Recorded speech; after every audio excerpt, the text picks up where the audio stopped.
네, 여러분 반갑습니다. 네, 창업발 경영 3주차 강의를 진행하도록 하겠습니다. 자, 일단 정정 기간에 많이 관한 내용을 정정 기간에 수업을 못 들어서 1주차 강의를 들어야 되는지, 또 늦은 부분에 대해서 감점이 있는지 없는지에 관한 질문이 많더라고요. 전혀 감점에 대해 점수의 감점은 없습니다. 그렇고요. 늦게 제출하는 거에 대해서는 다 사정이 있는 거니까 봐주는 거니까요. 꼭 올려주시기 바랍니다. 1주차 강의인데요. 자, 지난 시간에 이어서 오늘은 경영자에 관한 역할, 경영자에 관한 내용을 하고요.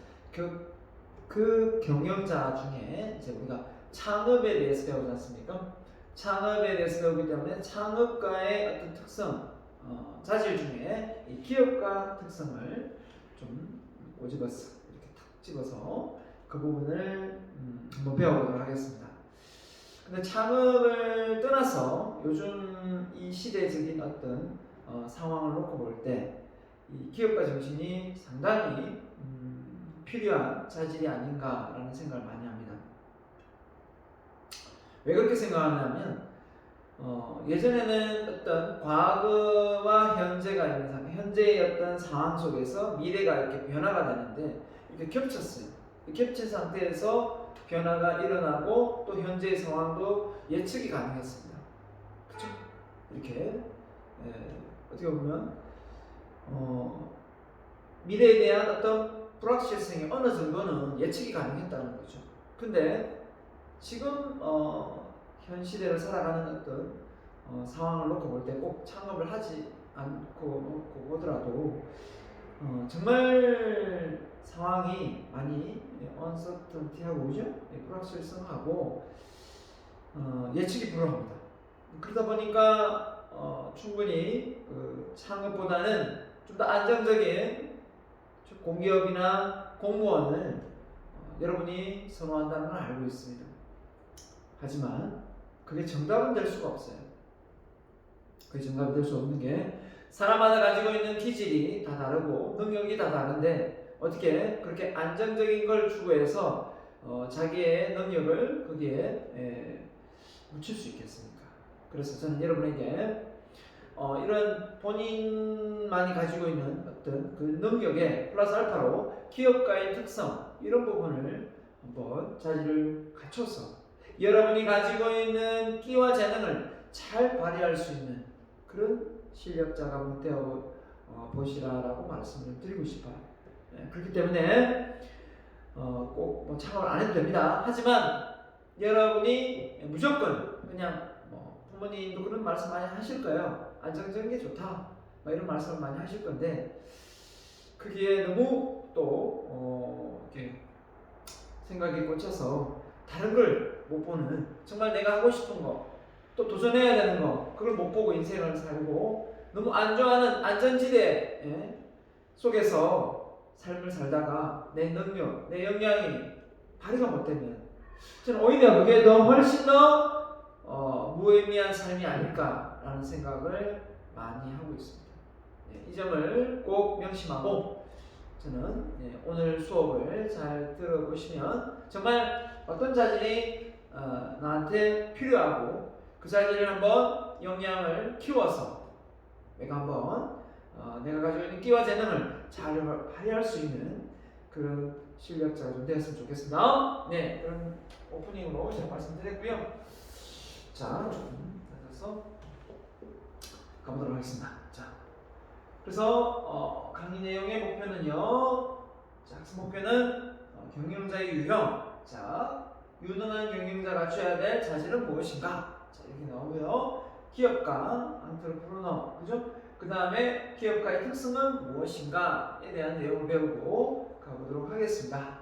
그리고 이제 사례를 좀 넣었는데, 사례는 빌 게이츠, 또 우리 존경받는 인물로 유한 키블의 유일한 박사님, 박사님이라 하기도 하고 기업가 CEO라고 또 말합니다. 네, 준비했습니다. 경영자의 유형 보겠습니다. 자, 경영자는 뭐 어느 뭐 COG 뭐 유형이 있냐 있습니다. 보시면 자, 그 기업을 전체적으로 모든 걸 지배하는 지배 구조 속에 있는 경영자 바로 소유 경영자입니다. 소유 경영자는 한마디로 얘기해서 결국은 그 기업을 자기 거라 생각하고 지분도 많이 투자하고 또 지분을 많이 가지고 있죠. 그래서 많이 투자하고 가지고 있기 때문에 기업을 운영하는 책임을 지는 경영자가 되고 그 사람을 또는 돈을 많이 투자했기 자본가 또는 주주의 경영에 어떤 책임까지도 맡는 기업가라는 표현을 많이 씁니다. 그래서 우리나라 기업의 오너들이 그 기업의 자기 기업의 법인 기업의 이제 주주가 되어서 그죠? 최고의 어떤 주식을 많이 보유함으로 해서 그 의사결정의 영향력이 클 수밖에 없는 상황이 되죠. 그렇기 때문에 지배구조 자체가 오너에 집중되어서 어떻게 보면 자본주의 국가이면서 자유민주주의를 추구하는데 기업의 실상은 오너의 어떤 그 독재적인 그런 조직 문화 풍토가 형성되어 있는 회사가 참 많습니다. 그래서 어떻게 보면 우리나라가 공산주의도 아닌데 왜 기업의 문화는 이렇게 왜골수를 하고 있는가? 왜 이런 상황이 벌어지는가? 이런 말들을 많이 하고 있습니다. 많이 바뀌어가고 있지만 제일 이제 근본적인 문제는 경영자가 자기 이제 권한을 누구한테 위임합니까? 보통 자기 아들 또 친인척한테 이렇게 위임하는 경우가 많아요. 그래서 그런 부분에서 이제 스트레스가 되는 거죠. 이런 부분이 우리나라가 정말 세계 글로벌 기업으로 거듭나려고 한다면 이런 부분도 우리가 전문 경영자 언젠가는 경영을 바뀔 수 있는 그런 체제로 바뀌어야 되지 않을까 생각합니다. 우리나라 특성상 사실 좀 이렇게 불안해하는 민족이에요. 왜냐하면 워낙 이렇게 역사적으로 볼 때 외침이 많았잖아요. 그렇다 보니까 좀 안정적인 걸 되게 추구하는 바가 많습니다. 그런 부분에서 우리나라 저축률하고 외국의 어떤 유럽이나 미국의 어떤 잘 사는 나라들의 저축률을 비교해보면 우리나라 사람이 되게 저축을 많이 하는 유형의 어떤 성향을 가진 국민이기도 합니다. 자, 아무튼 여러가지 부분이 있겠지만 소유 경영자는 좀 그렇게 바람직한 경영은 아니다. 왜냐하면 이 소유 경영자는 어떻게 보면 그 기업에 대해서 위험을 부담하고, 그죠? 위험을 부담하고 운명을 같이 하는 존재이긴 하지만 경영자의 자질을 갖추지 못하고 아주 중무구식으로 운영할 확률이 높거든요. 그렇기 때문에 좀 더 전문가가 경영할 수 있도록 고용을 하든지 아니면 전문 경영인을 들이든지 이렇게 해야 되는데 그런 부분이 아쉽습니다. 그죠? 그래서 그 다음 단계로 좀 더 보편화된 게 이제 고용 경영자입니다. 어떻게 보면 이거는 앞서 말한 소유 경영자의 대리인 역할을 하는 그런 역할입니다. 그래서 규모가 확대되고 경영활동이 복잡해지니까 혼자 관리가 다 안 되니까 그냥 기업가 스스로 모든 경영 기능을 감당을 하게 되자 경영력 일부를 위임받아 수행하는 대리인 역할을 한다. 그래서 큰 힘을 못 쓰는 경우가 많습니다. 삼성일가의 오너 자리를 다 이제 직계 가족들이 꿰차고 있으면서 그 밑에 이제 이렇게 또 경영을 두죠. 자, 그래서 외견상으로는 독립된 경영 담당자 같아 보이지만, 맞죠? 어디까지나 기업을 대리하여 기업과 이익을 위해 일한다 했습니다. 그래서 권한이 그렇게 소유 경영자처럼 많이 위임되지는 않습니다. 그 다음에 전문 경영자. 이게 이제 어떻게 보면 가장 바람직한 경영자의 역할이고 위치가 아닌가 생각하는데요. 자본의 출자와 관계없이 돈을 처음에 많이 투자하는 이런 것 관계없이 경영의 규모가 커지고 복잡해지에 따라 오로지 경영에 관한 지식, 기술, 풍부한 경영 정보 같은 자질과 능력에 따라서 영입되는 경영자입니다. 그렇기 때문에 충분히 검증될 수도 있는 거고요. 자, 이런 부분에서 어떻게 보면 참 공정한 어떤 회사 운영이 진행될 수가 있습니다. 자, 이런 점에서 우리가 이런 전문 경영자를 고용해서 회사를 관리하는 그 방법이 참 좋긴 한데 우리나라는 왜 아직까지 소유 경영자 형태로 가고 있는지 여러분도 아마 다 짐작하고 있을 겁니다. 왜 그런지, 그죠? 나중에 이런 전문 경영자를 들였을 때 회사를, 그죠? 이렇게 마음대로 자지우지 못하는 상황이 발생됩니다. 그러다 보니까 좀 더 자기 지휘하에 편하도록, 그죠? 회사를 관리하고 싶은 그런 욕심이 있지 않나 라는 생각을 해보게 됩니다. 자, 그래서 이번에는 위계 수준, 위계 수준에 따라서 경영자를 분류를 했습니다. 최고 경영자 많이 들어봤죠? 중간 경영자, 하위 경영, 이렇게 경영자, 경영청으로 분류했네. 일단 최고 경영자 하지만 원래 최고 경영청으로 불렸는데 이게 이제 위계니까 그런 최고 경영자라고 표현하죠. 중간 경영자, 그다음에 하위 경영자를 합니다. 자, 기업의 장기적인 목표 수립, 전략이죠. 정책 수립 이런 걸 합니다. 그래서 개념적인 어떤 자질이 많이 필요하죠. 개념적인 자질이 뒤에 나오겠지만 프란츠가 말한 건데요. 한마디로 얘기하면 나무도 보고 숲을 볼 수 있는, 숲을 보고 나무도 볼 수 있는, 그죠? 한마디로 전체를 보고 세부적인 어떤 상황까지도 다 고려할 수 있는 그런 어떤 미래의 통찰력, 예지력, 성견지명 이런 게 있어야 되겠죠. 그런 게 없으면 경영자가 어떻게 기업을 안전하게 미래를 예측하고 의사결정을 잘 내릴 수 있겠습니까? 그걸 잘 못할 경우에 경영자가 힘들어지게 되는 거죠. 경영을. 자, 그래서 기업 전체에 장기적인 전반적인 영향을 미치는 전략적 의사결정, 단기가 아니고 장기적인 겁니다. 그죠? 장기적인 의사결정에 전략적 의사결정을 한다. 그래서 전략과 그 전술을 밑에서 사람들 하겠죠. 자, 그 다음에 중간 경영청입니다. 중간 경영청은 어떤 자질이 필요할까요? 최고 경영청이 설정한 목표, 전략, 정책 등을 집행하기 위해 활동한다. 그러니까 그걸 좀 더 구체화시켜서 어떻게 잘 운영할 건가 이런 수단과 방법을 또 조직을 짜거나 이런 부분을 해야 되겠죠. 그래서 하위 경영자를 지휘 감독하는 물론 직원들에게 직접 명령 지시를 내린다. 그래서 위에서 어떤 하달된 그런 명령들을 또 아래 사람들한테 잘 전달해야 되겠죠. 그 다음에 중간 경영청은 최고 경영청, 하위 경영청 중간에 딱 이렇게 샌드위치로 끼어 있기 때문에 상호 간의 관계를 조정하는 역할이 정말 중요합니다. 그래서 밑에서 어떻게 보면 함부로 하는 어떤 그 그친 말을 그대로 중간 경영자가 이 최고 경영자까지 연결된다면 바로 아마 다 잘릴 겁니다. 그것도 역할을 해야 되겠고요. 또 위에서 아주 막말하는 그 말을 또 중간 관리자가 그러지 않고, 그죠? 또 이게 조정하지 않고 이 간접화법을 쓰지 않고 직설화법 그대로 하위에 전달한다면 또 이 하위에 있는 경영자들 밑에 있는 많은 사람들이 그만둘 거예요. 그렇습니다. 그런 역할을 이 중간 경영자가 잘 해야만 된다는 겁니다. 이게 참 쉽지가 않죠. 그래서 어떻게 보면 관계가 좋아야 돼요.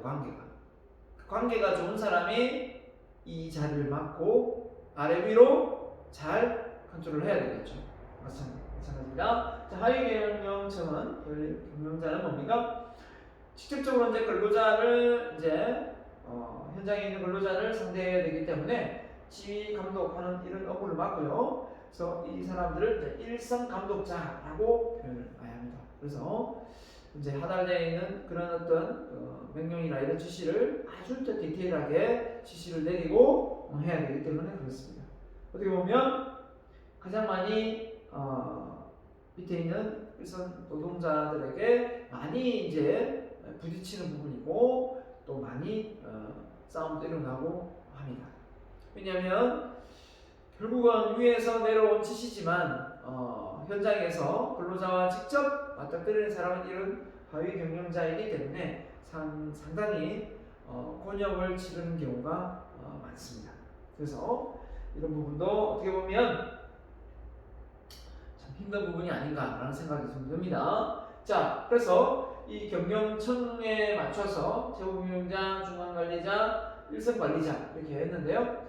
자, 관리자라는 표현을 썼거든요. 왜냐하면 앞서는 그죠? 예, 그냥 경영이라고 말했지만 이도 구분을 저술한 책자 뭡니까? 저자마다 다르게 표현한다. 최고 경영자는 중간 관리자. 그러니까 위에서 보통 전략과 전술을 많이 발휘하기 때문에 결국은 이 관리자하고 관리자라는 말을 많이 씁니다. 네, 관리자는 이제 전체적인 어떤 큰 틀을 놓고 보면 그 세부적인 어떤 경영의 어떤 관리 역할을 하는 경우가 많기 때문에 그런 말을 씁니다. 같은 말이니까요. 자, 그래서 최고 경영자는 계획, 그렇죠?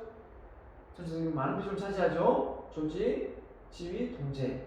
통제 부분은 일선 관리자가 많이 통제를 하는 거고요. 중간 관리자는 아까 말씀드린 대로 이 중간자 역할을 많이 하기 때문에 이 중간의 조직과 지휘하는 부분도 많이 차지하고 있습니다. 계획을 전혀 하지 않는 건 아니고요. 자, 이렇게 표현되고요. 그래서 직무 범위에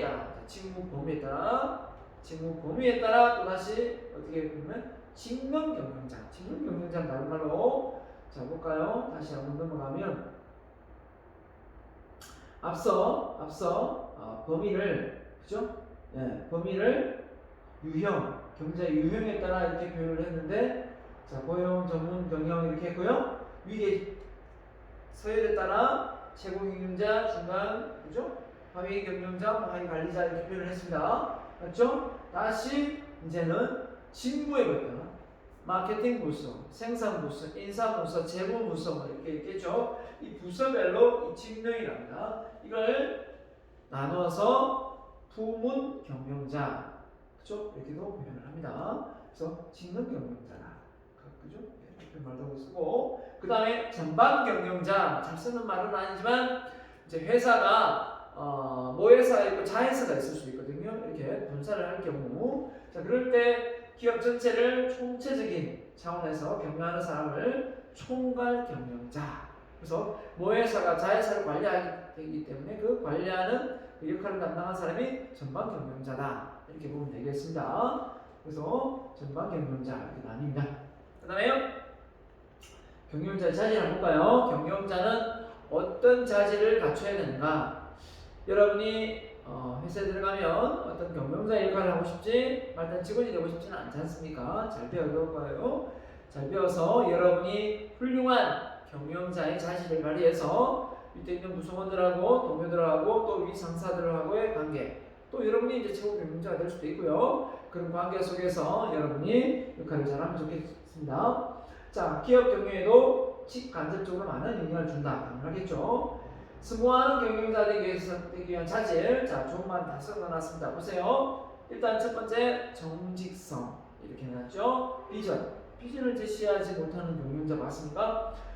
선도성, 앞서가는 거죠. 능력, 공정해야 되고, 지성, 뭘 아는 게 있어야 되겠죠. 머리가 똑똑해야 되겠고, 솔직하고, 대담성, 위험 리스크를 안고요. 신뢰할 수 있어야 되고, 협동하고, 창의력 발휘하고, 배려하고, 결단 잘 내리고, 꿈이 그죠? 야망 있고, 자제력 있고, 독립성 있고. 자, 이런 자질들이 뒤에 디테일하게 기업가의 특성에서 또 다뤄질 부분이니까요. 보도록 하겠습니다. 그래서 우리나라의 경우는 종업원에 대한 인간적인 배려를 중시하는 인간 중시 경영이다. 그래서 종업원에 대한 인간적인 배려를 중시하는 인간 중시의 경영이다. 이게 뭘 말까요? 아무리 월급을 많이 주고 하더라도 그 월급보다 사람의 어떤 그 대우를 해준다거나 인격적으로 나를 대해줄 수 있는 그런 회사에 근무를 하고 싶어 한다라는 거죠. 결국은 호손실에도 이제 나왔었는데 조명 시설이나 뭐 외부 환경이나 이런 부분이 문제가 아니라 말 그대로 그 인간적인 대우, 동료와의 관계, 또 상사가 자기한테 어떤 말투나 태도, 정말 나를 존중해주고 사람으로 봐주는지, 기계로 취급하지 않는지, 이런 부분이 많습니다. 그렇기 때문에 결국은 우리나라의 중심이 인간 중심이라면 사람을 잘 관리하고 사람을 어떻게 관리한다는 게 신뢰를 잘 쌓아가야 되겠죠. 신뢰 경영이라고 보시면 돼요. 네. 그래서 이게 하루아침에 쌓이는 것도 아니요.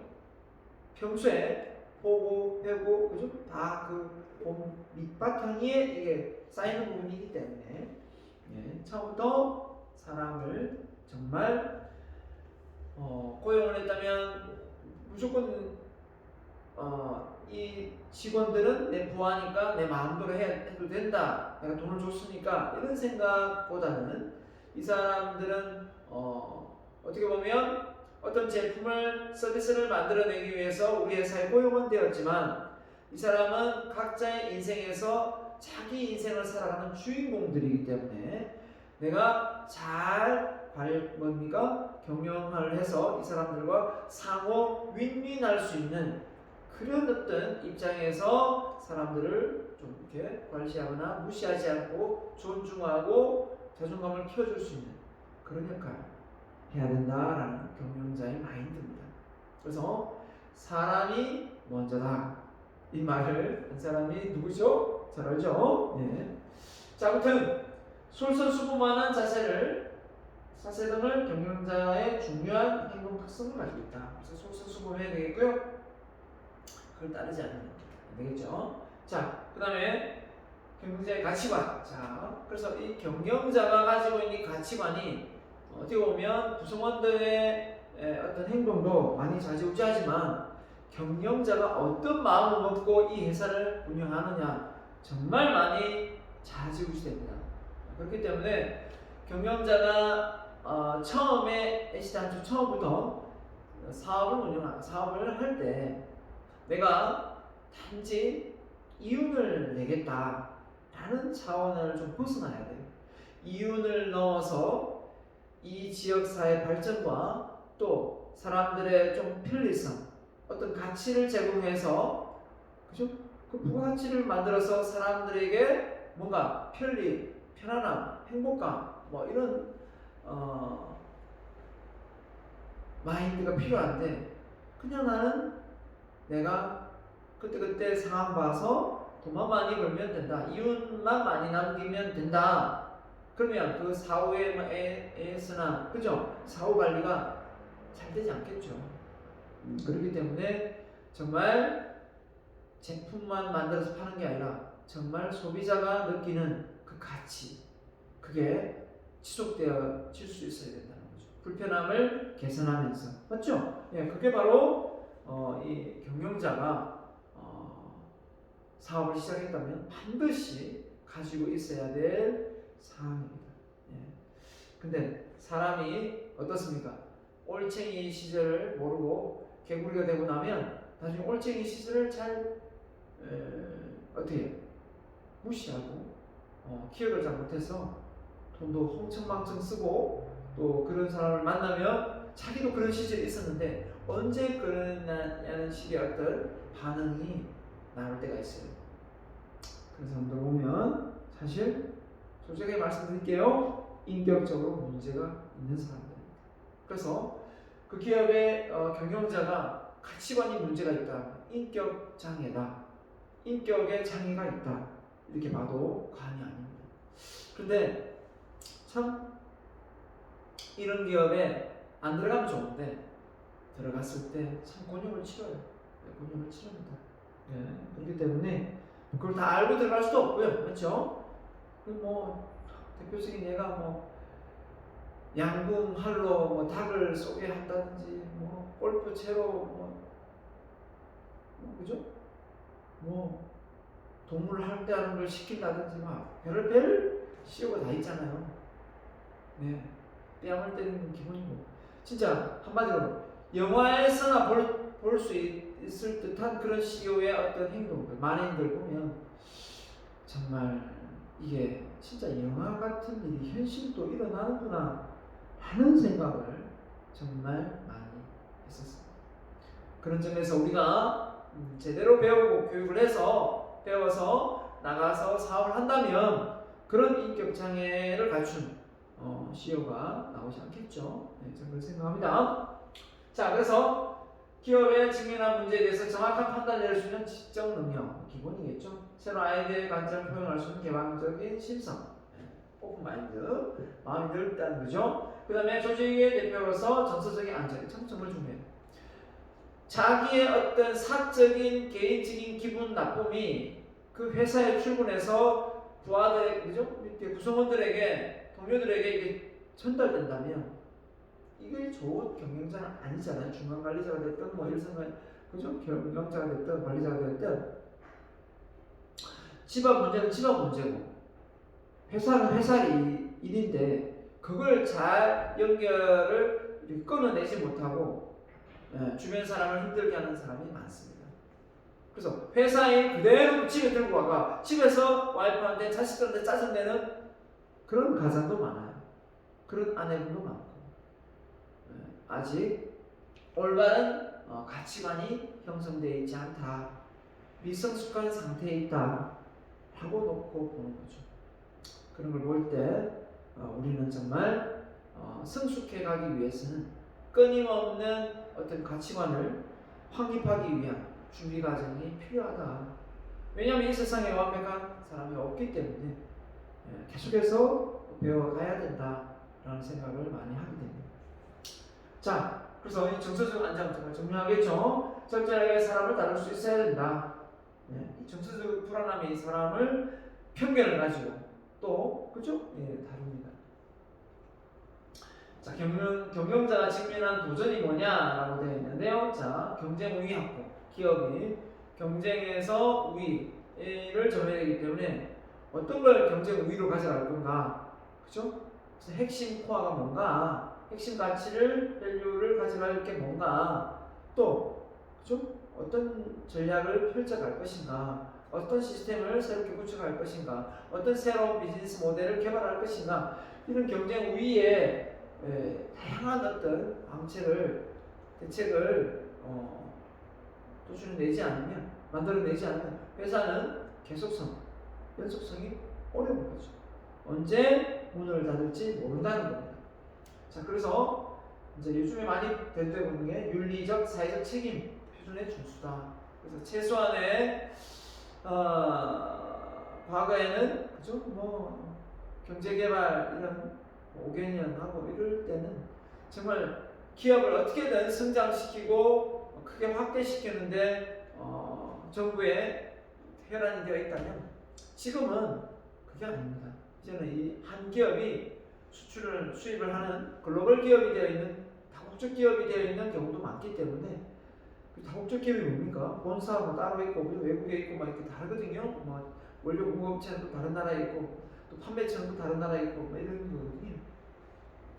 그렇기 때문에 이제 이 윤리적으로 어긋남이 어느 한쪽의 나라에 치우쳐서 소문이 자문난다 하면 전체적으로 다 피해를 볼 수밖에 없습니다. 자, 그래서 정보기술 상글의 의학적 활용 이런 거 잘 활용해야 되겠고요. 그 다음에 그래서 정보 ICT죠. 정보통신 기술을 잘 활용해서 경영자가 어떻게든 회사를 잘 알리고 시대에 뒤떨어지지 않는 이 플랫폼 시장을 잘 공략해야 되겠습니다. 그래서 글로벌 위기 관리의 능력의 향상. 미국이 트럼프 대통령일 때 어떤 중국과의 관계? 우리는 항상 미국하고 중국이 문제가 많죠. 일본은 그나마 지금 잘 관계가 안 좋긴 하지만 그러게 수출 수입하는데 지대한 영향이 없는 것 같은데요. 반도체부터 시작해서 자동차. 근데 중국하고 미국 관계는 상당히 연결고리가 큽니다. 그렇기 때문에 어떻게 보면 미국하고는 방위적인 부분이나 체결됐죠. 또 기타 등등 혜택을 보는 바가 많잖아요. FTA 협정도 맺었고. 그런데 이제 이 바이든 대통령의 스타일이 이 트럼프하고는 달라요. 트럼프는 너무 주목을 시키고 자기한테 쓰면 뱉어버리고 달면 삼키는 그런 어떤 아주 단기적인 안목으로 미국을 경영하는 스타일이에요. 한마디로 홍성대원의 세국 정책을 들고, 그죠? 말 그대로 자국의 그 회사를 막 본국으로 들여오게끔 했잖아요. 리쇼링을 하죠. 그죠? 그게 이제 어떻게 보면 당연한 것처럼 보이지만, 왜냐면 미국의 일자리를 많이 만들어서 자국 내에 뭡니까? 일자리를 창출하는 게 단기적으로는 정말 큰 이슈가 될 수 있고 좋아 보일 수 있어요. 하지만 이게 잘못되면 자기 나라 위주의 어떤 경영을 해서 불리한 상황 모두 배제시키는, 한마디로 독재적인 나라가 될 수가 있어요. 왜냐하면 이미 미국이란 나라가 지금까지 해온 게 뭐냐면 세계 보안관 역할을 하고 있지 않습니까? 여러 나라 지역에 미군을 파견시켜서 방어책을 구축해서, 그죠? 어떻습니까? 서로가 잘 지낼 수 있도록 이렇게 세계적인 보안관 역할을 하는데, 이 트럼프가 들어서면서 그 역할을 거의 다 없앴어요. 없애고 있고, 인종차별하죠. 이런 걸 할 때 그 미국이란 나라가 트럼프를 왜 뽑았을까 하고 생각할 정도로 상당히, 저는 한 번 더 대통령이 되었다. 미국은 제가 봤을 때는 중국한테 훨씬 더 유리한, 그죠? 조건의 상황이 되었지 않았을까라는 생각입니다. 그래서 다행히 저는 바이든이 되어서 좀 더 민주적이고 세계 평화적이고 그리고 세계를 아우를 수 있는 그런 그릇이 된다고 저는 생각합니다. 제 개인적인 생각이에요. 여러분이 트럼프를 좋아할 수도 있지만 아무튼 그렇습니다. 그래서 경영자라면 이 단기적인 어떤 면만 볼 것이 아니라 이 미래의 어떤 현 지구에 일어나는 이런 상황을, 그죠? 봐야 되잖아요. 이 CO2, 이 이산화탄소 배출에 대한 부분에 대해서 그것이 탈퇴를 하는, 그 말이 됩니까? 그걸 더 강화시켜서 지금의 지구 온난화, 이 대기권에, 그죠? 이 지금 공기가 심한데, 그래서 이 앞으로 여름이 더 덥고 겨울이 더 추울 수밖에 없는 이 상황에 이걸 어떻게 줄여나가야 되는 상황에 거기서 탈퇴를 한다. 저는 정말 있을 수 없는 일이다. 무슨 생각일까? 정말 그냥 단지 진짜 부동산 건물주에 지나지 않는 마인드인가 싶을 정도예요. 삐치기도 잘 삐치고, 네, 아무튼 제 스타일이에요. 자, 그래서 경영자의 능력입니다. 전문지식이 있어야 되겠죠. 그 분야에 대해서 아무것도 모르면서 누구를 진두지휘한다. 그 말이 되는 소리입니까? 그죠? 안 되죠. 관리 분석 기술입니다. 상황을 신속하게 파악하여 조직의 발전 기회로 삼는 분석 기술, 경영관리 기능. 여기서 많이 하는 게 경영관리 기능에서 뭐가 있습니다. 계획, 조직, 그죠? 지휘, 통제 이런 역할을 많이 합니다. 자, 그 다음에 그래서 능동적 자세, 반대로 수동적이죠. 항상 누구 변화에 따라가고 이끌어가는 대로 가고 이런 게 아니라 먼저 앞서가고, 그죠? 앞서가려고 하는 이런 마인드가 참 필요하죠. 우리나라가 세계 1등 국가가 되고자 하면서 항상 미국이, 일본이, 중국이, 어떤 다른 유럽 국가, 독일이, 그죠? 이런 싱가포르이, 잘된 인도가 상당히, 그죠? 앞서가고자 하는 거예요. 지금 인도하고 중국이 상당히 앞서가요. 그래서 엘빈 토플러가 아시아의 용이 있다 하면서 우리 대한민국을 되게 이렇게 많이 칭찬해 줬는데요. 정신 바짝 차려야 됩니다. 여기에 앞장서서 인도와 중국을 앞장서가려면 아직 멀었어요.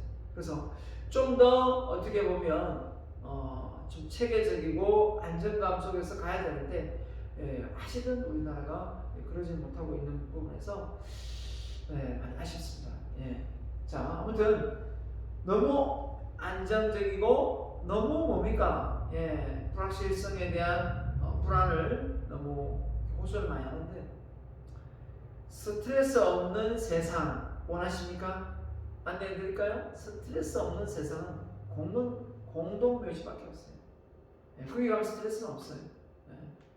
자, 그래서 우리가 경영의 개념적인 관리 기능 아까 했죠. 계획, 조직, 지휘, 통제 이렇게 했는데요. 계획은 말 그대로 그죠? MBO, 매니지먼트 바이 오브젝트인데 말 그대로 어떤 기업의 목적, 그죠? 목표 이런 걸 잘 설정해서 제대로 된 방향을 잡아가야 되겠습니까?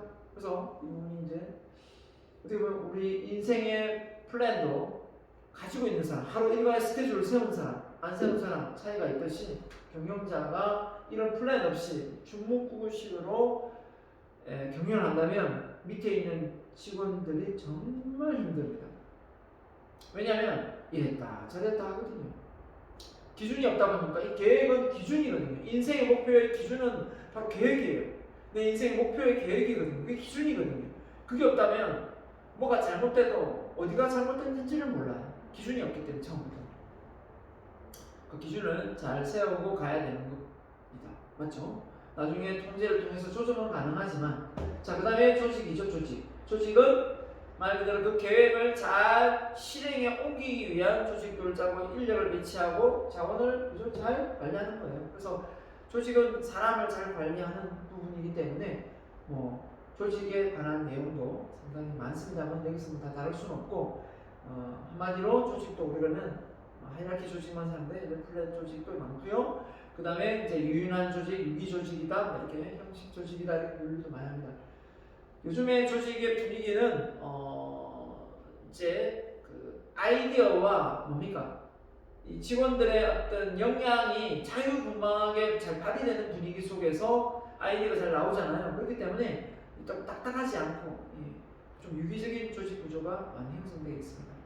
그렇기 때문에 동태적이라고 볼 수 있겠죠. 전통적인 조직은 아주 수직 계층 간의 어떤 또 부서 간 기능별로 분리되어서 각각 자기 업무만 딱 하고 통합이 잘 안 되는 그죠? 이런 어떤 그 소비자의 불만이 있다면 그걸 해결하는데 이게 단계별로 올라갔다가 내려오는데 엄청난 시일이 걸렸다면 이제는 누구 한 사람이 위임을 해서 그죠? 인파워먼트를 해서 얻었으면 그걸 딱 해결할 수 있는 그런 어떤 팀장의 어떤 스킬 이런 걸로 많이 바뀌었거든요. 체계가 많이 쪼개졌죠. 세분화되고 책임도 많이 아래 사람한테 많이 부여가 되고 소비자를 만나는 거는 고객을 만나는 거지 않습니까? 고객을 만나는 건 일선 경영에 있는 일선의 관리자 이런 사람들이지 종업원들이지 최고 경영자는 아니거든요. 그렇기 때문에 그걸 잘 아는 사람이 관리하고 하는 게 좋죠. 그 대표적인 예로 자동차 사고가 나면 그 사고가 났은 그 상황하고 모든 보고 체계가 좀 윗선까지 다 올라갔다가 다시 내려왔다가 다시 이게 처리가 되려면 정말 오래 걸리는 거예요. 사고 처리 어떤 한 건이. 근데 그게 이제 다 이제 보고 체계를 없애고 밑에 이제 담당자를 둬서 빨리빨리 처리해서 고객이 빨리 거기서 다시 일선 업무로 돌아오게 할 수 있도록 이렇게 바꾸는 거죠.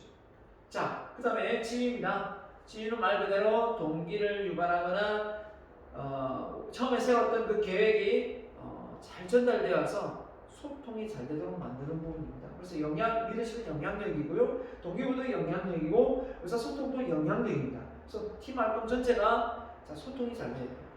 이게 이제 4차 혁명 시대 가장 중요한 핵심 키워드가 변화와 혁신, 융합과 소통이거든요. 소통이 들어가요. 그래서 이 지휘라는 것 자체가 말 그대로 그냥 명령을 내리고 그냥 따르라 이게 아닙니다. 요즘에는 설득을 시키고 서로 동조해서 서로 협업해서 서로 협동해서 잘 만들어내는 게 중요해요. 그래서 상호 윈윈, 그죠? 상호 윈윈인데 설득이 자꾸 필요하죠. 그만큼 이제는 어렵다 이거죠. 옛날 같은 명령을 딱 내리고 이야기 좀 나가라 이거겠지만 이제는 그런 것도 다 이제 공개가 되어서 언론에 공개되고 공개할 수 있는 SNS가 많습니다. 그죠? 그렇기 때문에 회사의 이미지가 말단 직원이라 하더라도 그 직원이 마음만 먹고 회사에 악한 심정 가지면 정말 회사를 나쁘게 만들 수도 있습니다. 그렇기 때문에 적을 만들지 않는 게 정말 중요합니다. 적을 만들지 마라. 너무 핵심하세요. 여러분이 지금 인생을 살아가면서 대학생이지만 적을 만들지 않는 습관이 정말 중요해요. 저걸 만들지 않는 습관이 어떤 게 있을까요? 여담으로 좀 더 말씀드리면, 일단 뭔가 관계가 틀어져서 서로가 이렇게 해서 말을 안 하고 있거나 이러면 반드시 1대1로 만나자고 하든가, 그죠? 술 한잔을 하든가 해서 관계를 트세요. 그리고 처음 만나서 이야기해보니까 정말 이게 사고방식이 정말 남다른 사람이 있어요. 안 맞아요. 하나부터 열까지 맞는 게 하나도 없어요. 하지만 원수는 되지 말세요.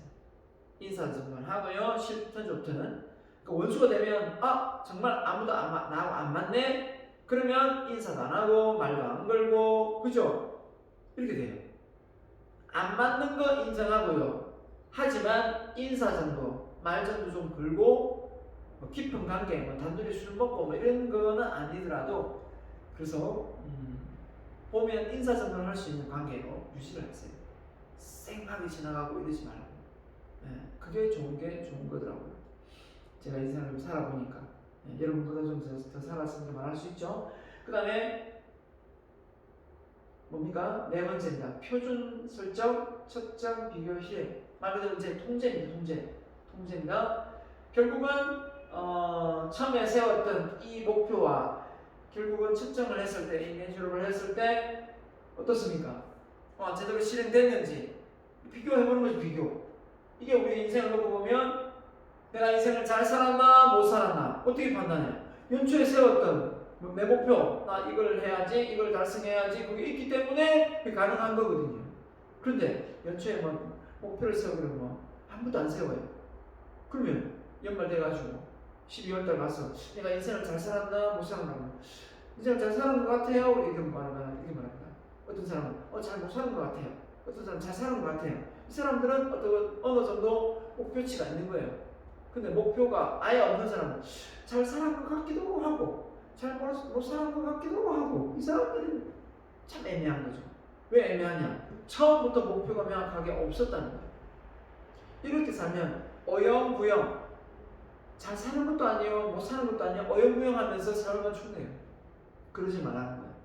차라리 못 살았다 판명되면 내년에는 2022년도에는 좀 더 잘 살아야 되겠다. 잘 살기 위해서는 내가 어떤 걸 실행에 옮기고 어떤 걸 절제해야 되고 어떤 걸 내가 더 노력해야 되겠는가, 이게 답이 나오는데 그게 없다는 거예요. 잘 된 것 같기도 하고 안 된 것 같기도 하고 긴가민가 한다는 거죠. 맞죠? 자, 그래서 이거 보강 잘하네요. 우리 책이 넘지만 경영자의 능력, 개념적 능력, 아까 최고 경영자가 많이 갖춰야 될 자질이라고 말씀드렸습니다. 경영자, 자, 인간적인 능력은 물론 최고 경영자, 중앙 경영자, 하위 경영자도 다 인간적인 능력이 필요합니다. 하지만 중요한 것은 좀 더 많은 부분이 필요하다라고 중간 관리자를 이야기하는 이유가 말 그대로 아래 위로 샌드위치를 치기 때문에 관계 조정 역할을 잘해야 되겠죠. 자, 그 다음에 기술적 능력은 하위 경영자가 이제 밑에 있는 근로자를 관리하는데 기술적인 내용을 전혀 모르고 관리하려고 하면 정말 아무것도 모르는 게 와서 이래라 저래라 하면 밑에 있는, 그죠? 일선에 있는 이 근로자들이 얼마나 답답하겠어요. 예. 답답하죠. 알고 지시를 내려야 되는데, 예를 들면 어떤 그 기계의 어떤 그 제한상 제품을 만들어내는데 하루에 100개밖에 못 만들어내는데 500개 만들어라 라고 하면 이 기계가 어떤 식의 어떤 반이 가동을 해도 이게 100개 이상 만들 수 없다는 걸 알고 있는 거하고 모르는 거하고 또 차이가 있겠죠. 예를 들면 그 기계의 어떤 가동량에 의해서, 맞죠? 네. 그런 것처럼 운영의 어떤 체제, 기법 이런 부분을 정확하게 좀 더 알고 있는 사람이 되어야 된다. 일본이 이걸 잘하고 있는 게 뭐냐면, 일본은 이 말단 직원, 한마디로 얘기하면 기술직으로 들어와도 CEO가 되는 경우가 많아요. 우리나라는 있을 수도 없는 거죠. 기껏해봐야 공장장 정도 하지 이제 경영자의 자리까지 올라가기가 쉽지 않거든요. 최고 경영자까지. 근데 일본이라는 국가는 그게 가능하다는 거예요. 그만큼 성실과 신뢰를 바탕으로 그 기업 내에서 인정을 받으니까 가능한 것 같아요. 우리나라는 신뢰와 그게 다 되더라도 어떻습니까? 이 최고 경영자의 어떤 위계가 어떻습니까? 자기 어떤 자손들 여기에 또 포커스가 많잖아요. 그죠? 맞출 수 있잖아요. 그죠? 그러다 보니까 그냥 자기 아들 전혀 회사에 대해서 모르는데 여기 와서 좀 보고 배워라 이렇게 말하면서 그냥 위임을 하는 경우가 많거든요. 회사에. 맞죠? 그 20년, 30년 열심히 해왔던 사람들한테 그죠? 이게 권한을 승계하는 것이 아니에요. 이런 부분이 이제 전문 경영자가 탄생하지 못하는 그냥 계속 소유 경영자가 되는 그런 기업의 지배 구조가 우리나라가 많이 있습니다. 자, 그래서 경영자 역할 보면 자, 대인관계 역할, 정보 관련 역할, 의사결정 역할 이렇게 다음에 대인관계 역할 이제 어쩌고가 한 말이에요 이게. 자, 대인관계 역할 인터내셔널 했는데요. 자, 대표자, 리더, 연락자. 예. 대표자, 대인관계, 리더, 그죠? 연락자 이렇게 표현했고요. 정보에 대한 부분이니까 탐색자, 전파자, 정보를 알리는 거니까 대변인 역할을 하는 게 바로 정보 관련 일을 하는 거고요. 의사결정, 딱 결단 내리는 거죠. 자, 결단을 내리려면 뭐가 필요하죠? 문제를 뭐가 필요한 게 아니라 정보가 많이 필요하죠. 의사결정을 내릴 때 그 역할을 바로 기업가적인 역할. 기업가는 리스크를 안고 의사결정을 내리니까 기업가 정신이 필요하죠. 문제 해결은요. 자원을 배분하는 거죠. 어디에 인력이 어디에 자원을 어떻게 할 건가. 협상자. 어떤 문제가 발생됐을 때 또는 어떤 언어 회사의 어떤 관계 속에서 수출 이런 어떤 여러 가지 협상을 할 경우가 많죠. 모든 게 협상이죠. 원자재부터 시작해가지고 뭐 하나씩 뭐 하려고 해도 다 협상이에요. 그게 이제 의사결정.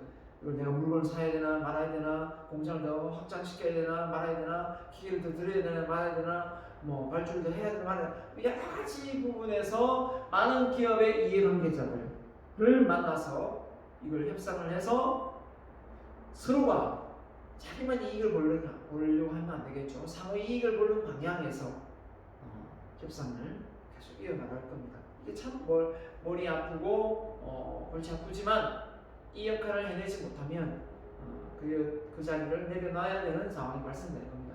자, 그래서 의사결정 경영자의 관련 역할, 대인관계 역할 이렇게 했습니다. 그리고 다른 말로 연락자, 리더, 외형적 지도자. 이걸 아까 뭘 표현했습니까? 대표자. 대표자는 말을 외형적 지도자 이런 말로 또 표현을 해놨습니다. 그죠? 같은 말이고요. 연락자, 대변인, 협상가. 자, 이런 부분을 만약에 시험 문제 나온다면 각각의 요소에 맞는 그 해당되는 세부 내용을 좀 알고 있어야 되겠죠? 힌트를 줬습니다. 나올 수도 있으니까요. 자, 그래서 경영자 역할을 이제 방금 했던 내용을 좀 디테일하게 다시 설명해놨습니다. 빨리 보고 넘어갈게요. 의사결정이 기업의 잉여가치. 자, 기업의 잉여가치와 수익성에 큰 영향을 준다. 의사결정이 그만큼 무서운 거죠. 잉여가치를 좀 쉽게 이야기하면, 자, 어떤 원료나 재료는 한정된 어떤 그 체계적으로 들어오지만 잉여가치, 이 노동력의 같은 경우는 좀 다릅니다. 그죠? 노동력을 좀 착취하는 경향이 있거든요. 그래서 뭐 잔업을 하거나 아니면 더 노동력 임금을 깎거나 이런 노동력 착취를 할 수 있는 부분이 있어요. 자, 그런 것도 이 의사결정의 역할에 들어간 거거든요. 그래서 뭐 예를 들면 재료는 한정적인데 사람에 대한 임금을 깎는 이런 행위를 하면 사실 기업으로서는 이유는 남겠지만 사실은 올바른 행동은 아니죠. 정당한 어떤 사회적인 어떤 통념 속에서 보편적으로 이렇게 해야 되는데 이런 잉여 가치를 공산주의가 처음에는 이런 점 때문에 자본주의보다 공산주의가 우세하다. 얼마나 좋냐. 공평하게 일을 하고 공평하게 나누는 거 이게 어떻게 보면 맞다고 생각이 들었지만 공산주의가 이제 패망했잖아요. 그죠? 몇몇 안 남았으니까 왜 그러냐 했더니 물론 이제 자본주의에서 보면 자본가가 권력이 더 세기 때문에 돈을 주면서 노동을 착취할 수 있는 그런 안 좋은 점도 있지만 수익을 많이 내려고 그죠? 노동을 착취하는 것도 있지만 사람이 뭔가 더 열심히 하고 노동력을 많이 할애했을 때 나한테 혜택이 돌아오는 부분이 더 많다면 더 열심히 하는 게 있거든요. 맞죠? 그런데 이런 부분을 만약에 고려하지 않고 모든 걸 동등하게 배분하고 배급제가 되다 보면 사람이 이 동기가 안 생겨요. 맞죠? 그런 부분에서 공산주의가 배망하지 않았나 생각이 들고요. 그래서 대표자 역할, 그죠? 기업에 관련되어서 목표 고객에게 가격 결정, 시장 선택 이런 부분을 다 의사결정을 다 하고요. 그런 경영자의 대표자 역할, 저 대표니까 그 사람이 가지고 있는 기업 문화, 경영 방식 이런 게 다 대표자의 어떤 가치관에 의해서 그 경영 철학이 묻어난다고 생각하면 돼요. 정말 중요한 부분입니다. 그래서 이런 말이 있어요. 그 기업에 들어가면 CEO의 마인드가 바뀌면 밑에 있는 전체적인 내용이 다 바뀔 수 있다. 그만큼 지배구조가 강하기 때문에. 그죠? 그래서 이 CEO의 마인드가 바꾸는 게 정말 중요해요. 자, 그 다음에 리더의 역할에서 하여튼 강력한 리더십이 필요할 때도 있고 협력적 체제로 또 갈 수도 있겠죠. 이거는 상황에 따라 다른 겁니다. 적절수에 무조건 이게 좋다 나쁘다가 아니고요. 자, 그 다음에 인파운드 권한을 위임하는 거고요. 변형적 리더십. 자, 이게 변형적 리더십은 뭐냐면 사람의 어떤 그 능력은 타고났다고 보고요. 그 지적 능력을 잘 발휘할 수 있도록 이 머리를 쓸 수 있도록 이렇게 만들면 변화될 수 있다는 거예요. 변화될 수 있다. 네. 이렇게 보는 게 변형적 리더십이에요. 그러니까 사람의 역량은 키워서 어느 정도 변형시켜서 충분히 더 실력 발휘를 할 수 있다라고 보기 때문에 변형적 리더십을 말하는 거거든요. 근데 이제 거래적 리더십은 어떤 거냐면 이게 반대되는 겁니다. 그게 아니라 사람은 돈 주고 돈을 많이 주면 더 열심히 하고 또 뭔가 거래 관계가 되어야만 주거니 받거니가 되어야만 일을 열심히 한다. 아니다. 이 사람은 이 지적 능력을 키워주고 그 사람을 존중해주고 사람적인 인간적인 대우를 해주면서 예를 들면 학교도 변형적 리더십이거든요. 학교도 막 보내주고 뭐 대학을 안 나왔어요? 대학 다니라. 석사 과정 가고 싶으면 다니라. 회사에 지원해줄게. 사무실 들어가면 외국 박사학위 받고 싶다. 박사학위 받고 와라. 지원해줄게. 하되 그 대신 그에 따른 또 더 많은 회사에 충성하게 되겠죠. 이게 가능한 거예요. 이 변형적 리더십의 영향력이랍니다. 맞죠? 근데 거래적 리더십은 그게 다르죠. 돈 주고 거래 관계에서만 사람이 움직인다. 그러면 어느 게 맞느냐? 물론 다 맞아요. 맞긴 맞는데 연구해 보면 돈이 다가 아니다. 이건 증명이 됐어요. 돈이 다가 아니다. 거래가 다가 아니다. 그렇죠? 부모 자식 간에 거래를 하나요? 거래라는 거는 줄 만큼 받으려고 하는 거잖아요. 그런 마음이 없잖아요. 그런 마음이 희생을 하잖아요. 그런 거잖아요. 그죠? 아무튼 지적 능력의 어떤 향상으로 변형되어서 성숙해서 더 많은 성과를 낼 수 있다는 그런 존재의 리더십을 발휘하라 이거예요. 바뀔 수 있다 이런 거죠. 사람은 선도적인 역할입니다.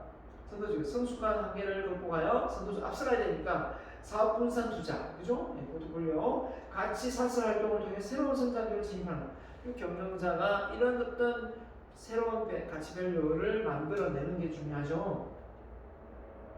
그래서 성숙 시장에서의 경쟁은 제한속게임이다. 누가 그죠? 만약에 10이 있으면 누가 8을 벌었다. 누구는 2를 벌었으면 나머지는 손에 1을 가져가고 8을 가져간 사람 항상 10이 되는. 그러니까 결국은 한 사람이 이익을 받고 한 사람 손해를 보는 결국은 제로가 되는 상황이 되거든요. 근데 이 제로섬 게임이 어떻게 보면 가능하지 않는 데도 있어요.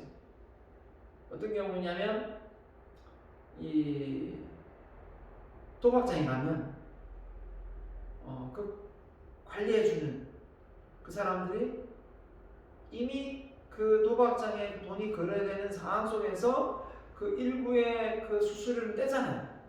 그렇기 때문에 어떻게 보면 원래 내가 투자한 만큼의 돈에서 그 돈이 딱 100만 원인데 100만 원이 누군가 80만 원 벌고, 그죠? 그럼 누군가는 20만 원 벌고, 더 많이 손해 보는 사람이 있고 이익이 보는 사람이 있으면 해야 되는데 어차피 거기서 중개하는 사람이 있기 때문에 중개 수수료가 있잖아요. 그렇기 때문에 이미 돈은 100만 원이 아니라 중개 수수료가 20만 원, 20만 원을 가져가 버리고 80만 원 가지고 나눠 가는 거죠. 누가 많이 가져가느냐. 제로섬 게임이 안 되는 부분도 많죠. 맞죠? 네. 그래서 그런 어떤 역할. 네. 성숙한 시장에서 경쟁력은 말 그대로 누구는 윈, 누구는 루즈가 되는 거죠. 근데 이제 이게 귀결되는데 이제 요즘에 어떻게 많이 합니까? 상호 윈윈이죠. 너도 잘 되고 나도 잘 되고 이런 거. 네. 상호 윈윈 게임을 많이 해요. 누구죠? 자, 혁신자 역할, 네, 앞서가는 유무용의 어떤 과정 속에서 변화 혁신, 네, 부가가치를 창출해내는 역할. 그 다음에 촉진자, 말 그대로 동기유발, 그렇죠? 동기유발. 직원들의 사기를 진작시키고 자명을 개발해서 활동을 촉진하는 이 변혁적 리더십의 권한이라고 보면 됩니다. 탐색자, 많은 정보를 탐색해서 핵심 가치를 잘 만들어내는 거고요. 협상자, 이해관계자, 많은 분들하고 서로 트러블이 일어나지 않고 조정하는 역할. 그렇죠? 예, 이런 이해관계자는 많잖아요. 주주뿐만 아니라 공급자, 정부, 소비자, 다양한 계층의 이해관계자.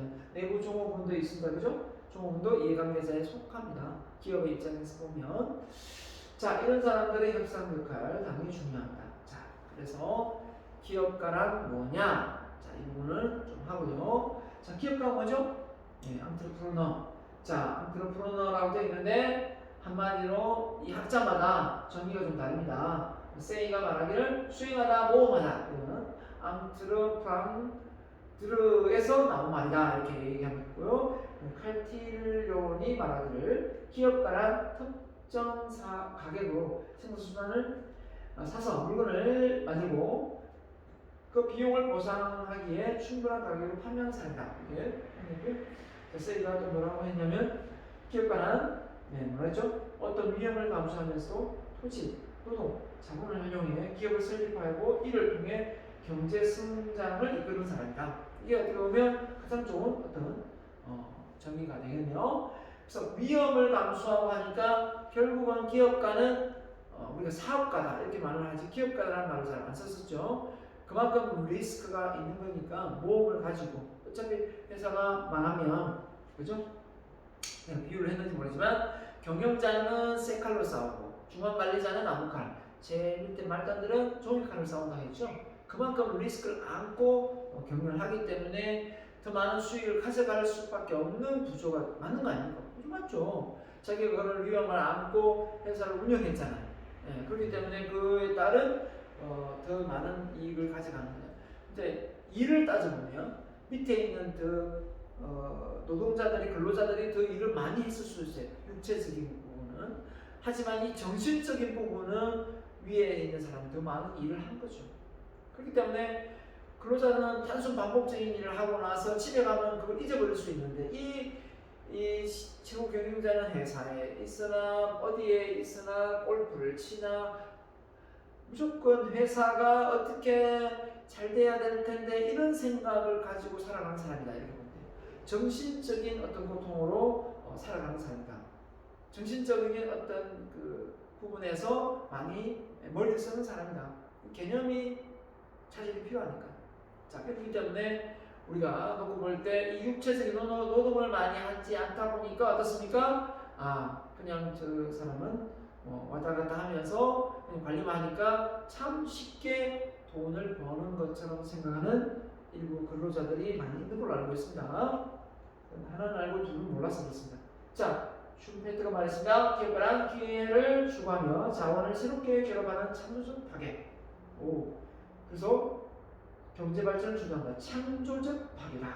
와, 예, 이런 말을 슈페트가 쓰네요. 피터 드러커, 경영의 아버지라고 불리는 피터 드러커도 기업가는 새롭고 이질적인 것에서 유용한 가치를 창출해내고 변화에 대응하여 도전하여 변화를 기회로 삼는 사람이다. 그래서 변화, 이런 도전 이런 얘기가 많이 나오죠. 유용한 가치를 창출, 이게 이제 부가가치죠. 그러니까 아무리 가치 있는 제품을 만들어내도 소비자가 그걸 필요치 않는다면, 유용하지 않다면 누가 지갑을 열고 돈을 내겠습니까? 자, 요즘은 카드 결제를 하겠습니까? 그죠? 자, 기업가는 뭐냐? 경영자와의 차이를 보면, 자, 확실히 구분을 해놨습니다. 앞에 경영자하고. 기업가의 길은 대부분, 자, 개척의 길을 가지만 경영자의 길은 관리자의 부분을 많이 강조했네요. 대부분 개척이 끝난 안정된 기업을 효율적으로 관리 운영한다.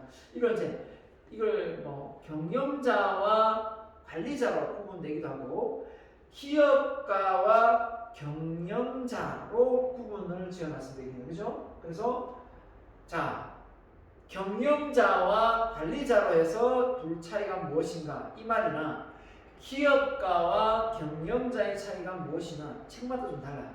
학자마다 좀 다르게 그렇게 분류를 해놨어요. 하지만 내용 속으로 들어가 보면 똑같습니다. 똑같아요. 기업가하고 경영자의 차이를 분석하거나 경영자와 관리자의 차이를 분석하거나 관리자가 곧 앞서 경영자고요. 그죠? 기업가가 곧 뭡니까? 경영자도 역할을 하는 거니까. 네. 그래서 맞죠? 그래서 기업가는 좀 더 미래에 대한 어떤 그 위험 리스크를 안는 그런 걸로 해석하면 되고 여기서 말하는 경영자 좀 관리자 역할을 보면서 좀 더 관리자니까 업무를 효율적으로 하려고 하다 보니까 리스크를 안기보다는 주어진 그 재료 속에서 그죠? 가지고 있는 어떤 그 테두리 안에서 그 카테고리 안에서 그걸 좀 더 효율적으로 관리하는 이런 역할이거든요. 좀 쉽게 이야기하면 고 정주영 회장님이 기업가 정신을 발휘하는데 밑에 있는 참모진까지도 기업가 정신을 발휘하면 배가 산으로 갈 수 있다는 거예요. 소리를 지르고 막 전략과 전술을 막 내더라도 막상 그걸 관리하고 운영해보면 그게 안 맞을 때가 있다는 거예요. 그걸 목소리를 내는 사람도 있어야 되거든요. 그렇지 않으면 누구는 일을 벌리고 누구는 일을 자꾸 추스리고 누구는 일을 벌리고 추스리고 이런 역할을 회사에서 해야 되는데 다 일을 벌려버리고 막 이러면 회사가 진짜 불각산 될 수 있습니다. 그러니까 너무 경영자, 관리자가 많아가지고 안정적으로 가져가려면 이것도 회사가 문제. 너무 기업가 정신, 이 최고 경영자의 마인드로 너무 이렇게 리스크를 많이 안으려고 하는 것도 문제. 결국은 적당한 것은 그걸 진두지휘하는 사람 있고 관리하는 사람도 있고 이런 역할. 이게 가장 좋은 기업이다, 창업이다 이렇게 보면 되겠습니다. 자, 그래서 기업가에 대한 어떤 역할이 나왔는데요. 자, 중복되니까 참고로 넘어가겠습니다. 출자, 돈을 처음 내고 그 지분을 많이 물적 현물로 많이 하죠. 또 뭡니까? 창조, 혁신, 혁신 뭡니까? 2번이 어디 갔습니까? 3번 됐고 끈질긴 집념, 도전정신 있어야 되죠? 시장을 개척하는 개척정신 맞죠? 고객 만족, 사회적인 책임, 인재 양성 다 기업가 갖춰야 될 자질입니다. 참고해서 보면 되겠고요. 자, 그래서 이 기업가의 자질을 또 뭘로 표현하느냐? 또 학자마다 페이얼, 테일러, 피터 드러커, 휴스턴이 또 각자 자기만의 이런 자질이 있어야 기업가다 라고 이야기를 하고 있습니다. 빠지지 않고 등장하는 게 도덕성, 윤리 맞죠? 이런 부분 도덕성 여기는 없나요? 특별 건 없네요? 네, 없네요. 네, 그 다음에 여기서 많이 나오고요. 그 다음에 판단력도 나오고 둘이 비슷하네요. 비슷해요? 그죠? 네, 건강도 나오고 비슷하네요. 페이어하고 테일러는 많이 비슷하고 트루크하고 휴스턴은 좀 미시냐 그시냐 이런 거 나오고요. 네. 아무튼 참고하세요. 자, 이걸 여러분한테 시험 문제 내고 그러지는 않을 테니까. 자, 그래서 기업가의 특성 중에 심리적 특성 이러면서 나오는데 이 부분은 외우고 있으면 좋겠습니다. 최소한 이 정도는 머릿속에 기억을 했으면 좋겠다. 자, 그래서 기업가 그러면 위험 감수, 리스크를 안는 사람 중에 한 사람이다. 그 다음에 성취욕구, 뭔가를 달성하고 싶어한다. 뭔가를 달성하고 도전하고 싶어한다. 성취욕구가 있다. 그러다 보니까 리스크를 안을 수밖에 없죠. 그런데 이 세 번째가 정말 중요하죠. 그런 걸 일을 벌리고 나서도 누굴 탓하지 않는다. 내부적인 통제를 한다. 외부적인 통제, 내부적인 통제거든요. 그러니까 누굴 탓하지 않고 원망하지 않는다. 내가 일을 벌렸고 내가 추진한 일이니까 내가 책임을 진다 하는 거예요. 이런 마인드 참 좋지 않습니까? 이런 마인드 괜찮죠? 이게 기업가의 오리지널 기업가의 정신이에요. 그러니까 이걸 자꾸 누굴 탓한다면 오리지널 기업가가 아니다라고 말씀드리고 싶어요. 그래서 창의력, 혁신, 경영기술, 노하우 모두 갖춘 기업가 이렇게 표현하면 되겠고요. 기업가의 특성으로 이렇게 쭉 많이 나와 있는데요. 자, 이걸 하나씩 사례를 다 들면 참 좋겠으나 여러분한테 그럴 수는 없고, 그래서 뭐 집중도, 몰입, 그죠? 성취욕구 막 나오고, 기회부작 책임감, 끈기, 현실주의, 피드백, 뭐 위험 감수 이런 부분 그 예를 보면서 가면 여기 보면 실패에 대한 관리, 그러니까 실패를 할 수밖에 없거든요. 그러니까 위험 리스크를 안 한다는 것은 실패잖아요. 그걸 우리가 너무 안 하려고 한다, 피하려고 한다. 그러다 보니까 도전을 안 하려고 한다. 이 부분이 저는 기업가 정신에 우리나라 사람이 많이 못 미치지 않나. 실패의 관문을 통과해야 성공의 열쇠를 쥐고 열 수가 있는데, 실패의 관문을 없애고 바로 성공의 열쇠를 따고 들어가고 싶어 하는 거예요. 그런 일은 없습니다. 그런 생각도 하지 마시고요. 여러분이 만약에 나는 크게 돈을 많이 벌고 싶다, 부자가 되고 싶다, 그리고 많은 사람들의 영향력을 발휘하고 싶다, 그리고 리더십도 발휘하고 싶다, 그러면 어차피 욕을 많이 먹게 되고 많이 리스크를 안게 됩니다. 그 점을 알고 우리가 헤쳐나갈 어떤 솔루션을 찾는 게 훨씬 나아요. 피하려고 하지 말고. 알겠죠? 그래서 일을 저지르지 않는다, 한마디로 그 저지른다 말도 그렇지만 도전을 하지 않는다, 나이가 들어서, 저는 핑계라고 생각합니다. 자기 나이가 몇 살이든 간에 그 나이에 맞는 도전은 저는 있다고 봐요. 그게 크고 작을 뿐이지. 여러분이 가지고 있는 그 혈기왕성한 도전적인 정신에 제가, 그죠? 나이에 도전할 수는 없거든요. 그죠?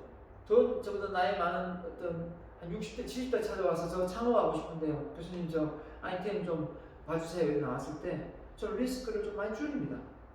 여러분이 나한테 찾아왔을 때, 여러분이 나에게 뭔가 아이템을 이야기했을 때 저는 리스크를 많이 알아도 저는 무방하다고 말합니다. 왜냐하면 여러분은 제기할 수 있는 기회가 얼마든지 있으니까요.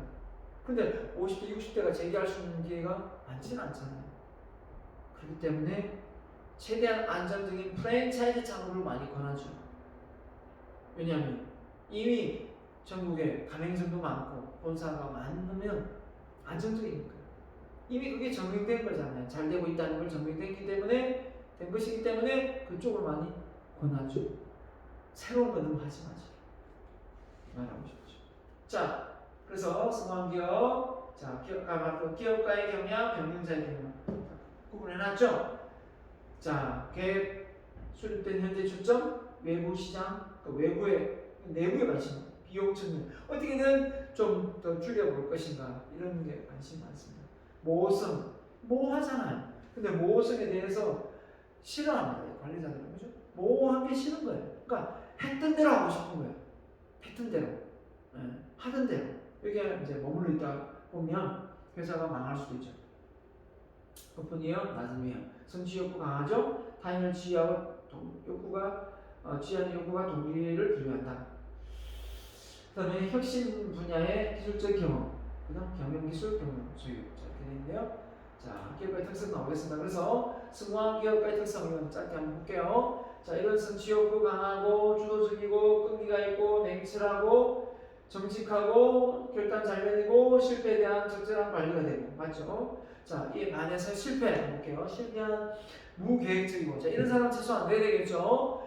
자기 우월적에 빠져있고, 남을 무시하고, 아까 얘기했지만 개구리가 올챙이 시절 모르고, 그 다음에 불성실, 신용이 결여됐고, 판단력 부재, 끈기 없고, 사업 지식 결여됐고, 경영관리 무시하고, 계획 조직 지휘 조정 문제 무시한다는 거예요. 아무튼 그런 기업은 망한다. 창업을 해도 오래 가지 못한다. 그러니까 어떻게 보면 이론대로 좀 해야 된다. 창업을 했으면 배운 대로 좀 해야 되는데 왜 사람들이 배운 대로 안 할까? 안 배웠을 수도 있다. 물론 그렇습니다. 몰라서 못할 수도 있다. 하지만 여러분은 지금 제대로 배우잖아요. 배웠는데 왜 나가서 창업을 하고 했을 때는 왜 배운대로 안 할까? 이게 의문이잖아요. 맞죠? 기업 정신, 공동체 정신, 혁신 창조성. 자, 이런 부분. 자, 공동체 말 그대로 팀워크이죠. 혁신 창조성. 예. 자, 이거 했기 때문에 넘어갈. 자, 그 다음에 도전 정신, 인내심, 이윤. 자, 기업 정신, 신약. 이런 거죠. 예, 신약. 자, 말 그대로 할 수 있다. 이런 거죠. 고객 만족. 고객 만족이 뭐였을까? 고객이 기대하는 가치와 사용 가치가 일치되는 거죠. 자, 핵심주의, 책임주의. 주인의식이죠. 주인의식. 뭐든지 한 가정의 일원이고 직장 내 사회 구성원이고 이게 책임감은 반 주인 정신이에요. 주인 정신. 예, 책임주 주인 정신. 말 그대로 내가 맡은 일을 깔끔하게 잘 처리해내고 그죠? 디탈이 없도록 만드는 게 제일 중요합니다. 그 주인 정신의 마인드가 저는 셀프 리더십이라고 생각합니다. 예, 스스로가 누군가에게 피해 주지 않고 그런 사람들에게 스스로를 자꾸 다듬어 가거든요. 자, 그래서 합리적인 추구 정치에서 쭉 나와요. 기업 규모 적정화, 경제성, 시대적 적응, 국가의 사업 보고, 국가의 사업 보고, 국가가 위하는 일이라면 기업이 어떻게 다 보조를 맞춰주는 그런 뒤에 이 기업 보고를 솔선수범한 사람이 유일한 박사님. 투명 경영, 고객 만족도, 환경적 노사관계. 자, 이러면 기업이 잘 운영되겠죠. 이게 잘 되고 있다면. 맞죠? 이런 부분은 빨리 넘어가는 부분은 그냥 보고 진행하면 됩니다. 그래서 신용제일주의, 그죠? 신용 잘 지키고 납품 단가 잘하고 정유회장 쓰러지더라도 신용을 지켜라. 예, 쓰러져도 신용을 지켜라 이 말이거든요. 그래서 정유회장 얘기를 좀 하면 고령교, 그러니까 대구하고 고령하고 연결하는 고령교를 건설하는데 갑자기 자재비가 처음에 계약하고보다 한 10배를 떼었습니다. 그럴 때 정주영 회장이 땡빚을 내서라도 그 처음 약속한 그 계약서대로 다리를 딱 완성을 했다는 겁니다.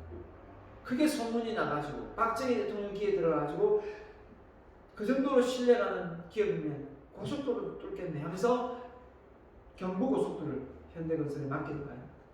결국은 그때 만약에 정부 하느님이 임금비가 오르고 자재비가 많이 올라서 수주를 못하겠다 하면서 막 이렇게 손을 뗐었으면 지금 현대건설은 없습니다. 맞죠? 또 뭡니까? 소판 돈으로 쌀가게 근무하면서 쌀가게 주인한테 신뢰를 얻어가지고 돈을 빌렸죠. 2,000원 빌려가 공업사를 차렸잖아요. 근데 공업사를 차렸는데 불이 났어요. 그러다 반환을 벌었어요. 다시 주인한테 가가지고 3,000원 더 빌립니다. 그때 당시 2,000원은 2억이고요. 그죠? 돈을 지금 치면 3억이에요. 지금도 누구한테 2억 빌려주세요, 3억 빌려주세요, 빌려줘요? 빌리기 힘듭니다. 근데 그만한 신뢰를 쌀가게를 운영하면서 정주영 회장이 주인한테 보였다는 거예요. 심지어 자기 아들은 못 믿어 니는 믿을 만하다. 자기 아들, 쌀가게 주인이 자기 아들은 못 믿어 너는 믿을 만하다 라고 말할 정도였다고 하면 상당히 직원으로서의 쌀가게 운영을 잘했지 않나 하는 생각이 듭니다. 노사공동, 평화, 공동체 정신, 말 그대로 상호민이죠. 기업이 잘 되고 회사가 잘 되려면 그리고 창업에서 잘 되는 종업원들에게 어떤 복지나 이런 부분을 신경 써야 됩니다. 그리고 전혀 신경 쓰지 않고 모두 수익을 잡고 그죠? 개인 사리사욕을 채운다면 결국은 종업원들은 계속 나가게 됩니다. 더 이상 근무하고 싶지 않죠. 같이 일하고 싶은 마음이 안 생기는 겁니다. 맞죠? 그래서 인간 존중, 경영 인재 제일주의, 맞죠? 서로 협조하고 사람과 어떤 경영에 참여해주고 참여 경영 정말 중요하거든요. 회사가 어떻게 돌아가는지 내가 알고 있는 거하고 회사가 어떻게 돌아가는지 모르고 회사 다니는 거하고 주인 정신이 같겠습니까? 다르겠습니까? 그랬어요. 사장님이 기업체 강의를 많이 가거든요. 가면 막 저한테 교수님 직원들이 애사심을 가지고 또 주인 정신을 가지고 책임감 있게 일하게 좀 만들어주세요. 그래요. 그래서 제가 그럽니다. 그럼 회사가 어떤 업무를 전략을 짜고 추진하는데 많은 회사 직원들을 참여시킵니까? 했더니 아니요. 그냥 몇몇 간부들만 와서 회의를 합니다. 그렇게 해서는 안 됩니다. 더 많이 참여할 수 있도록 분위기를 만드세요. 회사가 어떻게 돌아가고 어떻게 돌아가고 있는지를 알아야 됩니다. 그래야 이해를 돕고 서로가 상호 협력합니다. 그냥 중간 간부가 전에 들은 얘기는 왜곡되기 쉽습니다. 좀 많이 전체적으로 알리십시오. 얘기했어. 자, 전 직원은 자기의 삶의 터전을 더욱 발전시킬 수 파악한다. 자, 사례입니다. 사례니까 좀 빨리 갈게요. 누굽니까? 빌 게이츠입니다. 빌 게이츠가 어떻게 성공을 했는지 이게 중요한 게 아니고 여기 스토리는 기업가 정신을 발휘한 겁니다. 기업가 정신을 발휘한 거. 자, 예. 윌리엄 게이츠 3세, 폴 앨런과 함께 창업을 했네요. 그죠? 그래서 전 세계 PC를 움직이는 시스템을 개발했는데, 자, 이게 중요한 게 아니고, 이 빌 게이츠가 어디를 들어갔습니까? 하버드대를 들어갔죠. 그럴 때 1973년대 콜레트라는 이 영국의 소녀도 이 하버드에 같이 빌 게이츠하고 입학을 했습니다. 네, 방금 옆자리 앉았죠.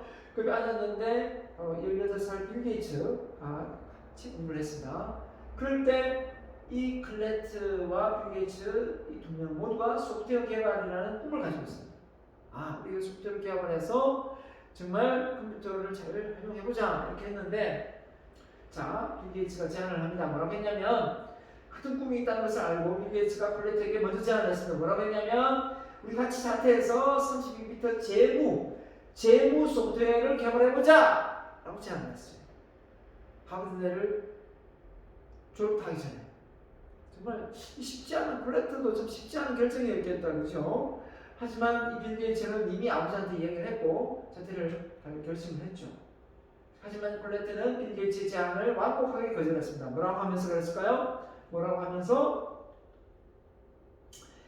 소프트웨어를 개발하려면 반드시 모든 수업 과정을 배워야만 만들 수 있다고 믿었기 때문입니다. 그러니까 이제 뭐 하버드에 들어왔는데 우리가 석박사 이렇게 좀 많은 실력을 쌓은 다음에 그때 개발할 수 있는 거 아니야? 라고 생각을 했던 거죠. 자, 근데 빌 게이츠 생각은 어떻습니까? 좀 달랐죠. 제안을 거절하고 10년 후에 콜레트가 하버드 대학의 컴퓨터 박사학위 과정을 밟을 때, 이 빌 게이츠는 이미 뭡니까?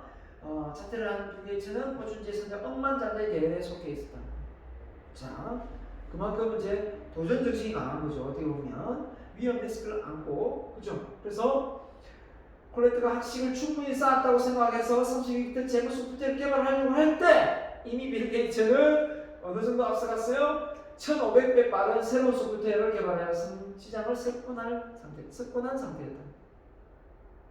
그래서 우리나라처럼 이게 학벌주의가 없지 않습니까? 그죠? 뭔가 막 박사학위를 받아야 뭔가 대단한 걸 해낼 수 있다고 생각하는 그런 사고방식.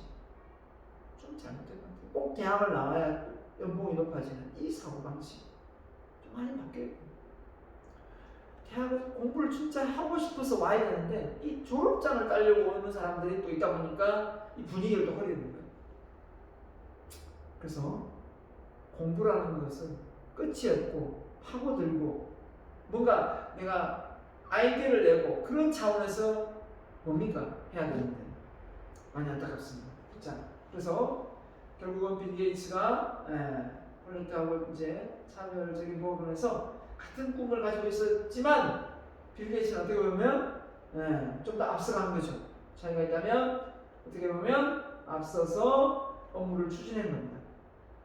망설였지만 빌 게이츠는 망설이지 않고 만일에 있을 실패에 대비해서 지식을 쌓고 개발을 하여 자퇴를 망설이지 않았다. 개발에 대해서. 그쵸? 콜레트는 자퇴를 망설였지만 그 차이입니다. 결국은 그렇다고 여러분 보고 나 창업해야 되니까 회사를 나와야 된다. 나오겠다. 이렇게 뭐 하실 건 아니고 하실 건 아니다. 하지만 이 리스크를 안 안고 인생을 살아가려고자 하는 마음은 좀 아닌 것 같다라는 생각을 제가 드립니다. 두 번째 인물입니다. 바로 두 번째 인물은 자 망설임 마라 했고요. 두 번째 인물은 바로 유일한 유암 캠벌리, 예, 유일한 박사. 자, 이분을 소개합니다. 이분은 독립운동가였고 기업가이면서 정직한 기업가였습니다. 박정희 대통령 때 정치의 어떤 모금 활동을 했는데 그때 돈을 안 냈어요. 그러니까 이제 해외 감사가 들어온 거죠. 근데 막 감사를 해보니까 너무 투명한 거예요. 상을 내렸다는 거 아닙니까? 회사를 감사를 해서, 예? 뭔가 꼬투리를 잡아가지고 이 회사를 아예 그냥 없애버리려 하다가 감사를 하면 할수록 너무 투명하고 깨끗하게 하니까 오히려 상을 줬다는 얘기가 나옵니다. 자, 아무튼 이 유한양행 그러면 안티프라미가 생각납니다. 여러분 뭐 알지 모르겠지만 우리 집에 안티프라미가 있어요. 저는 어릴 때 안티프라미 정말 많이, 어릴 때 다니면서 무릎팍이 깨지면 안티프라미 바를 게 없어서 안티프라미였어요. 자, 그 회사가 바로 유한킴블입니다. 그래서 한국 국민이 미국 국민에게 보내는 호소문, 일본 국민에게 보내는 메시지 한번 하고, 아무튼 이 유일한 박사님이 이 독립운동가들의 어떤 정치적인 어떤 작은 역할도 좀 하고요. 그렇습니다. 그래서 어떻게 보면 이 미국이 이 일본을 그죠? 이렇게 훈련시켜서 미국이 일본을 이렇게 이제 공략할 때 이렇게 참여를 했다고 하더라고요. 자, 그런 내용이 나옵니다. 같이 참여했고요. 그 다음에 일제 항복의 작전을 실패할 당시, 그죠? 작전을 실행하지 못했을 경우 작전 명령을 기다리는 중 일제가 항복해서 작전을 실행하지 못했을 뿐이지 참전할 뻔했어요. 참전까지는 안 갔습니다. 왜냐하면 원차 폭탄을 터뜨려서 그냥 항복을 했기 때문에, 아니면 이 작전을 개시할 뻔했습니다. 자, 그래서 노블레스 오블리주 했는데요. 한마디로 얘기하면 이 기업을 운영하는 이 사고방식 자체가 어떻게 보면 많이 벌어서 많이 나누자라는 어떤 주의가 많아요. 그래서 어떻게 보면 국민들에게 이익이 가는 그런 어떤 마인드가 강했습니다. 욕심이. 그래서 이거 다 얘기하면 또 기니까요.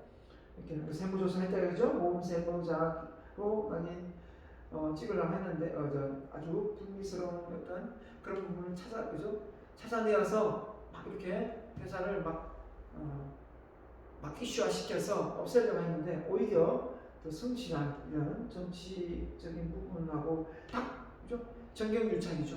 정치의 어떤 유착하지 않고 기업만 딱 운영하는 이런 마인드. 대단한. 이건 우리나라 기업들이 배워야 되고, 삼성이 이 정경유착을 하는 바람에 지금 잡혀 들어가고 이런 상황을 말씀드리나요? 자, 그래서 정치적 자금 압박에도 굴하지 않고 모금 납세 기업으로 상까지 받는, 박정희 대통령도 상까지 받는 이런 상황까지 되고요. 이세에게 또 돈을 다 물려줄 수 있는 상황인데 물려주지 않고요. 물려주지 않았습니다. 회사도 이세에게 안 물려줬습니다. 그 정도로 어떻습니까? 주식 14만 941주, 현시점 7천억 원, 다 사용하고요. 그 남는 돈이랑 7살 소녀딸 교육비 1만 달러 돈이라고. 대단합니다. 대단해요. 이런 분이 딸이 유자라씨. 자, 손녀고요. 아들입니다. 아들이고요. 자, 그 다음에 유일한 박사의 의록에 보면 기업의 생명은 신용이다. 기업의 이익을, 그 기업을 키워준 사회에 환원해야 된다. 완전히 이때 당시 사회적 기업이 완성된 거죠. 국가, 교육, 기업, 가정. 그죠? 국가가 먼저요, 교육이 먼저요, 기업이 먼저요, 가정이요. 맨 마지막에 있어요. 얼마나 마인드가 큰 마인드인가. 그죠? 기업은 물건을 성장하는 것이 아니다. 아이디어, 이것이 기업을 성장하는 것이다. 아이디어를 상당히 참여 핵심 좀 많이 강조했고요. 그죠? 나라를 사랑을 위해 목숨을 바칠 것을 신성한 말로 세우려 했다. 실패, 그것으로 해서 스스로 나의 존재의 가치를 깨닫는다면 실패, 그것은 이미 나의 재산이다. 실패를 통해서 스스로 나의 존재의 가치를 깨닫는다면 실패, 그게 오히려 나의 재산이다 라고 말하거든요. 한마디로 기업가 정신이 아주 투철한 분이었다 있다라고 볼 수 있는 부분이 많습니다. 자, 여기까지 하고요. 다음 시간에는 블루오션 전략 또 강의로 이어가도록 하겠습니다. 자, 대단히 수고 많으셨습니다. 마치겠습니다. 감사합니다.